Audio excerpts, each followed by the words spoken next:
पंचामृत शुभ सन्ध्या देखा बहुत बहुत धन्यवाद बापा। ये संध्या समय तुमर गीत गान प्रशंसा कर तुम वाक्य पढ़ापी सुजोग देना बहुत बहुत धन्यवाद बापा। पापी अयोग्य मूर्ख बापा तुम्हें मोर पाप सब क्षमा कर आम संगे संगे तुम्हें रही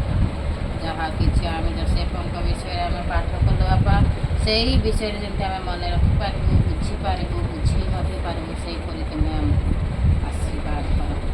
मो को बुद्धि ज्ञान दियो परिवार को तुम्हें आशीर्वाद कर बापा दुख असुविधा संकट दूर कर बापा जगत में जिते लोक अच्छा समस्त को तुम्हें उद्धार कर सुस्थ सबल कर रखिथा बापा प्रार्थना करवार आसुनी प्रार्थना शिखा